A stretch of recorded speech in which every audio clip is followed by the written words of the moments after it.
The nurse's face changed when I mentioned my wife's name. "She's in another room," she said, her eyes not quite meeting mine. I stood there, clutching our daughter's small hand, not understanding why everyone was looking at me with such pity. It had been 5 years since the accident, 5 years since they told me she wouldn't wake up. But today was different. Today, they called and said I needed to come immediately. What they didn't know was that every night for 1,825 days, I had told our daughter that mommy was just sleeping, waiting for the right moment to come home. If this story touches your heart, please consider hitting that like button and subscribing to our channel. Your support helps us share more stories that remind us of the power of love and hope in the darkest times. My name is Daniel Reeves. 5 years ago, I became a single father overnight when a drunk driver changed our lives forever. My wife, Eliza, was 8 months pregnant with our second child when it happened. The doctors performed an emergency C-section, saving our son, while Eliza slipped into a coma they said she'd never wake from. I refused to believe them. I still remember that rainy Tuesday in April. I had just put our 4-year-old daughter, Lily, to bed after reading her favorite story about a princess who falls into a deep sleep. The irony wasn't lost on me. The phone rang, and I answered it quickly before it could wake her. "Mr. Reeves?" The voice was formal, clinical. "This is Dr. Patel from Memorial Hospital. There's been a development with your wife. We need you to come in as soon as possible." My heart stopped. "Is she?" I couldn't finish the sentence. "Please, just come in. We'll explain everything when you get here." I called my neighbor, Mrs. Jenkins, who came over to stay with Lily while she slept. I drove to the hospital in a daze, my mind racing between hope and terror. For 5 years, I had visited Eliza every single day. I talked to her, read to her, brought our children to see her. Our son, Noah, had never known his mother awake, but I made sure he knew her voice from the videos I played constantly. Lily, now 9, barely remembered her mother's laugh but insisted on drawing pictures for her every day. When I arrived at the hospital, the receptionist directed me to the 3rd floor, not the long-term care facility where Eliza had been. My hands trembled as I pressed the elevator button. When the doors opened, I saw Dr. Patel waiting for me. "Daniel," he said, using my first name for the first time in all these years. "Please, sit down." "I don't want to sit," I said, my voice breaking. "Just tell me what's happened to my wife." He placed a hand on my shoulder. "She opened her eyes this morning. Just for a few minutes. She said your name." The world tilted beneath my feet. For 5 years, I had prayed for this moment, dreamed of it, yet never truly believed it would come. "Can I see her?" "She's being monitored closely. We're running tests to determine her cognitive function. It's unprecedented, Daniel. Patients who have been in persistent vegetative states for this long rarely wake up, and when they do." "When they do, what?" I demanded. "They're not always the same person they were before." I pushed past him toward the nurse's station. "Which room is she in?" The nurse looked up, startled by my intensity. "Sir, you need to." "Which room is Elizabeth Reeves in?" My voice echoed down the sterile hallway. That's when she said those words that would haunt me, "She's in another room. You can't see her right now." I spent the night in the waiting room, calling Mrs. Jenkins to explain I wouldn't be home.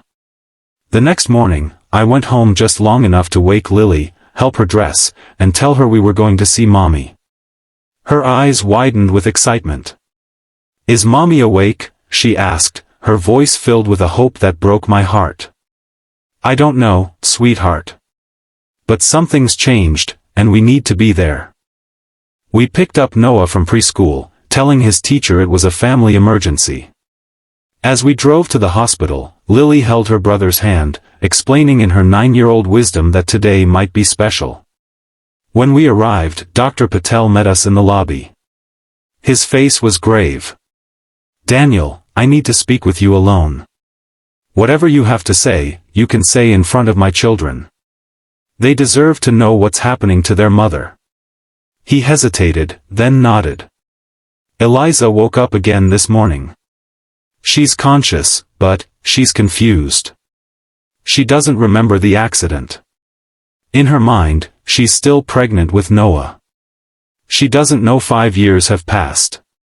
Lily's grip on my hand tightened. "But she'll remember me, right, Daddy?"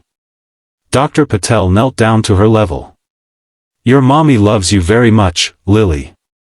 But her brain was hurt, and sometimes when that happens, memories get lost. We need to help her find them again. Can we see her?" I asked, my voice barely a whisper.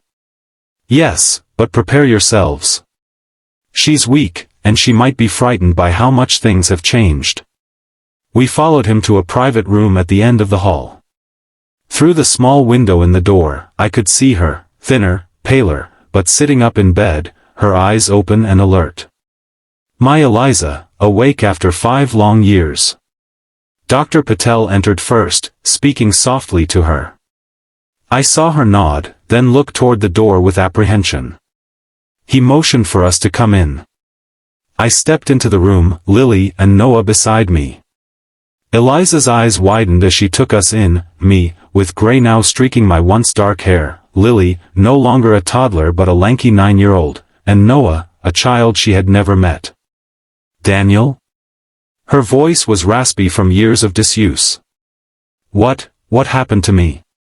They said I was asleep for 5 years, but that can't be right. I'm still pregnant. I can feel our baby moving." I moved to her bedside, taking her hand gently. "Eliza, this is Noah. He was born the night of the accident. He's 5 years old now." Her eyes filled with tears as she looked at our son, who stood shyly behind my leg. But I never got to hold him. I never got to see him born." "I know," I whispered, my own tears falling freely. "But you're here now. You're awake." Lily stepped forward, her brave little face determined. "Mommy, I drew you pictures every day. Daddy hung them all in your room. Do you remember?" Eliza looked at our daughter, confusion giving way to a flicker of recognition. "Lily? My little lily pad?" It was the nickname she had used when Lily was small. "You're so big now." "I'm 9, Mommy. I lost 2 teeth last week, and I can read chapter books all by myself." Eliza reached out a trembling hand to touch Lily's cheek. I missed so much. The days that followed were a blur of medical tests, therapy sessions, and emotional reunions. Eliza's doctors were amazed by her progress but cautious about her prognosis. Her muscles had atrophied from years of immobility, and her memory was spotty at best. She remembered our life before the accident in vivid detail but had no recollection of the 5 years she had spent in a coma. I took a leave of absence from work to be with her every day. The children visited after school, bringing drawings and stories to share. Noah was shy at first, not understanding who this woman was who everyone called his mother. But Eliza was patient, letting him come to her in his own time. One evening, about 2 weeks after she woke up, I found Noah sitting on her bed, showing her how to play a game on my phone. He looked up at me with a smile that mirrored his mother's exactly. "Daddy, Mommy's really good at this game. She beat my high score." Eliza laughed, the sound still new and precious to my ears. "I think I got lucky." I sat beside them, watching as my son leaned comfortably against the mother he was just getting to know. "No luck about it. You were always better at these things than me." Later, after the children had fallen asleep in the chairs by her bed, Eliza turned to me with tears in her eyes. "Daniel, I need to know everything. What happened after the accident? How did you manage all alone?" I took a deep breath, preparing to tell her the story of our 5 years apart. "It wasn't easy," I began. "The first year was the hardest. I was grieving you while trying to care for a newborn and a traumatized 4-year-old. There were days I didn't think I could do it. But you did, she said softly. I had help. Your parents moved closer to us. My boss let me work flexible hours. And the children, they gave me a reason to get up every morning. Tell me about them. Tell me everything I missed. So I did. I told her about Lily's first day of kindergarten, how she had insisted on wearing the blue dress Eliza had bought her before the accident. I told her about Noah's first steps, taken in the hospital room where she lay sleeping, as if he knew she needed to be there for that milestone. I showed her photos and videos on my phone, 5 years of birthdays and Christmases and ordinary days that she had missed. I never stopped talking to you, I confessed. Every night, I would call you after the kids were in bed. I'd tell you about our day, ask your advice on things. The nurses thought I was crazy, but I knew you could hear me somehow. Eliza squeezed my hand. I think I did hear you. I had these dreams. I couldn't wake up, but I could hear your voice, telling me stories, singing to me. It was like being underwater, everything muffled and distant, but you were there. The road to recovery was long and difficult. Eliza had to relearn how to walk, how to use her hands for fine motor skills, how to navigate a world that had changed while she slept. Technology had advanced, politics had shifted, friends had moved away or moved on. But through it all, she maintained a strength that amazed everyone around her. 3 months after waking up, Eliza came home. We had prepared the house as best we could, installing handrails and ramps, rearranging furniture to accommodate her wheelchair, which she still needed for longer distances. The children had decorated her welcome home banner, hanging it across the front porch where all the neighbors could see it. That first night home, after we had tucked the children into bed, Eliza asked me to wheel her into their rooms. She sat beside each sleeping child, watching them breathe, memorizing their faces in the soft glow of their nightlights. I missed so much, she whispered as we returned to our bedroom. I'll never get those years back. I knelt before her wheelchair, taking her hands in mine. No, you won't. But you're here now. You get to see them grow up. You get to be their mother. And your wife, she added, leaning forward to kiss me softly. Thank you for not giving up on me. Never, I promised. Not for a single day. Life settled into a new normal. Eliza continued her therapy, growing stronger each day. She formed a special bond with Noah, who had no memories of life before her awakening. He would sit with her for hours, teaching her the names of his toys, showing her how to play his favorite games. Lily was more reserved, afraid perhaps that this miracle might be temporary, that her mother might slip away again. One afternoon, I came home from grocery shopping to find Eliza and Lily sitting on the floor of Lily's bedroom, surrounded by the hundreds of drawings Lily had made during her mother's absence. And this one, Lily was saying, holding up a crayon drawing of 3 stick figures, is from when Noah started preschool. See, he's crying because he didn't want to go, but Daddy said he had to. Eliza laughed, examining the picture. Your daddy was right. School is important. That's what you always said too. Daddy told me. Did he? Eliza looked up, catching my eye as I stood in the doorway. Lily nodded solemnly. Daddy always told us what you would say about things. Like when I wanted to quit ballet because it was hard, he said you would tell me that sometimes the hardest things are the most worth doing. He was right about that too, Eliza said, pulling Lily into a hug. I'm so proud of the girl you've become. 6 months after Eliza came home, she took her first unaided steps across our living room. The children cheered, Noah jumping up and down with excitement, Lily recording the moment on my phone to show their grandparents. I stood back, watching my family whole again, marveling at how close we had come to losing this forever. That night, after the children were asleep, Eliza and I sat on our back porch, looking up at the stars. She had been quiet all evening, thoughtful in a way that reminded me of the woman she had been before the accident. What are you thinking about? I asked, wrapping a blanket around her shoulders against the autumn chill. I was thinking about time, she said. How strange it is that for me, it's like I just closed my eyes yesterday and opened them in a different world. But for you and the children, it was 5 years of living, of growing and changing. It was 5 years of waiting for you to come back to us, I corrected gently. She turned to face me, her eyes serious in the dim porch light. Daniel, I need to ask you something, and I need you to be honest with me. My heart raced. Anything. During those 5 years, did you ever think about moving on? Finding someone else? The doctors told you I would never wake up.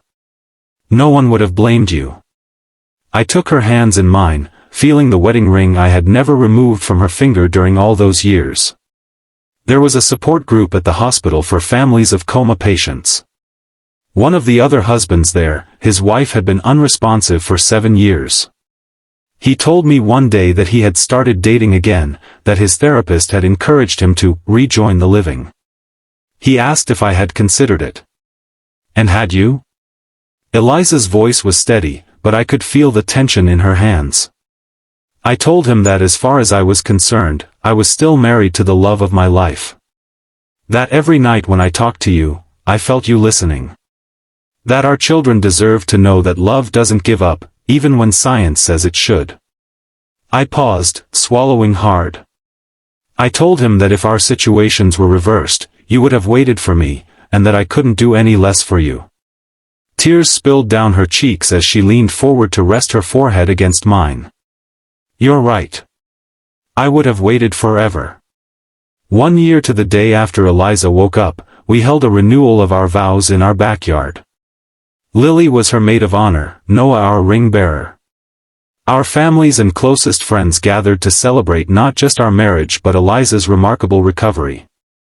She walked down our makeshift aisle unassisted, her steps slow but sure, her smile radiant in the summer sunshine. As we repeated the promises we had made to each other 15 years earlier, I added new words of my own, in sickness and in health, in presence and in absence, in darkness and in light, I will love you all the days of my life.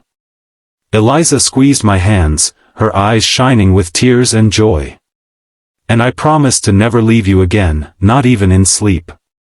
That night, after our guests had gone and the children were tucked into bed, exhausted from the excitement of the day, Eliza and I danced slowly in our living room to the same song that had played at our first wedding. Do you remember what you said to me on our first wedding day? She asked, her head resting against my chest. I said a lot of things. I was nervous and babbling. She laughed softly. You said that you had been waiting your whole life to find me, and now that you had, you would never let me go. I meant it then, and I mean it now, I whispered into her hair. I know you do. You proved it every day for 5 years. She pulled back to look up at me. Daniel, I want you to know something. When I was in that darkness, when I couldn't find my way back, it was your voice that anchored me. Your love gave me something to follow home. As we swayed together in the quiet of our living room, surrounded by the life we had built and lost and found again, I realized that some loves truly are stronger than time, stronger than science, stronger even than death itself. Ours was such a love.